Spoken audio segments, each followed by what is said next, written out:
धृतराष्ट्र, पांडु और विदुर के पालन पोषण का भार भीष्म के ऊपर था। तीनों पुत्र बड़े होने पर विद्या अध्ययन के लिए भेजे गए।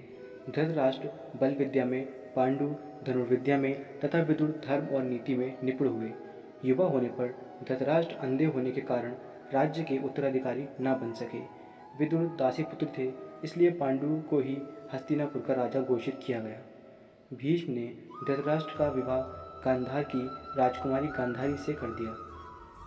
गांधारी को जब ज्ञात हुआ कि उसका पति अंधा है तो उसने स्वयं अपनी आंखों पर पट्टी बांध ली। उन्हीं दोनों यदुवंशी राजा शूरसेन की पोषित कन्या कुंती जब युवावस्था को प्राप्त हुई तो पिता ने उसे घर आए हुए महात्माओं की सेवा में लगा दिया। पिता के अतिथि गृह में जितने भी साधु महात्मा ऋषि मुनि आदि आते, कुंती उनकी सेवा मन लगाकर किया करती थी।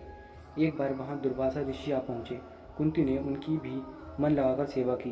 कुंती की सेवा से प्रसन्न होकर दुर्वासा ऋषि ने कहा, पुत्री, मैं तुम्हारी सेवा से अत्यंत प्रसन्न हूँ, अतः मुझे एक ऐसा मंत्र देता हूँ जिसके प्रयोग से तू जिस देवता का स्मरण करेगी वह तत्काल तेरे समक्ष प्रकट होकर तेरी मनोकामना पूर्ण करेगा।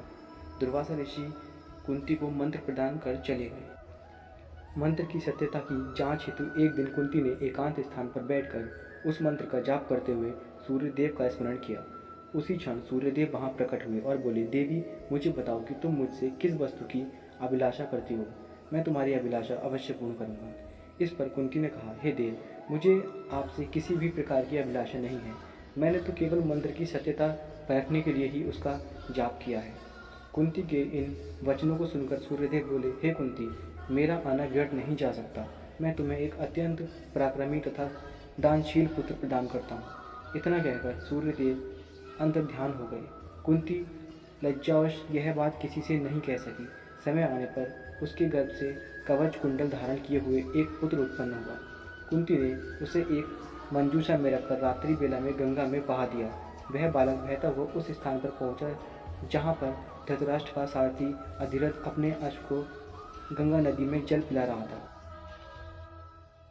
उसकी दृष्टि कवच कुंडलधारी शिशु पर पड़ी। अधिरथ निसंतान था, इसलिए उसने बालक को अपनी छाती से लगा लिया और ये ले जाकर अपनी पत्नी राधा को सौंप दिया। उन्होंने उस बालक को गोद में लिया और उसका लालन पोषण करने लगे। इस बालक के कान अति सुंदर थे, इसलिए उसका नाम कर्ण रखा गया।